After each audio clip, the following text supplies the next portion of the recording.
بسم اللہ الرحمن الرحیم۔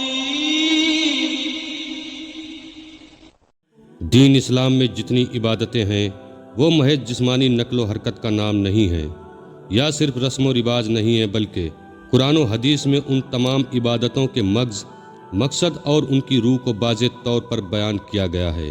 نماز بے حیائی اور فحش کاموں سے روکتی ہے، زکوٰۃ مال سے محبت کم اور غربا، یتیم اور مسکین سے محبت کا عملی وظیفہ ہے۔ حج مسابات عالمی برادری کا مظہر، عشق با محبت کا منظر ہے۔ اسی طرح رمضان المبارک میں جتنی عبادتیں فرض و نفل ہیں سبھی اعلیٰ مقاصد سے پرنور ہیں، جن کی باضابطہ ادائیگی سے نفس کی ظلمت اور دل کا اندھیرا کافور ہو جاتا ہے۔ روزہ اگر پورے اصولوں کے ساتھ رکھا جاتا ہے تو انسان میں تقویٰ پیدا ہوتا ہے۔ تقویٰ کی معنی بچنا ہے، یعنی ہر قسم کے گناہوں سے بچنے کی صلاحیت پیدا ہوتی ہے۔ نفس کی سرکشی کو لگام لگتی ہے، تواضع خاکساری آتی ہے، ملکوتی صفات سے متصف کرتا ہے، گویا انسان کو انسان بناتا ہے۔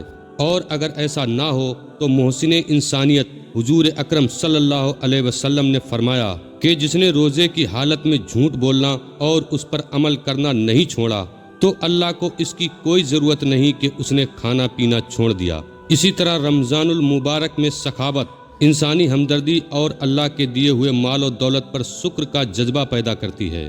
قرآن پاک کی تلاوت دل کے زنگ کو دور کرتی ہے، ذکر و اذکار سے اللہ کا قرب حاصل ہوتا ہے۔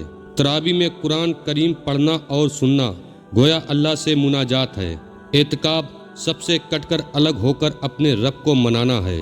تو ہو تیرا جلوہ ہو گوسا تنہائی، یہ کہا جائے تو غلط نہ ہوگا کہ یہ ہاٹ لائن ہے۔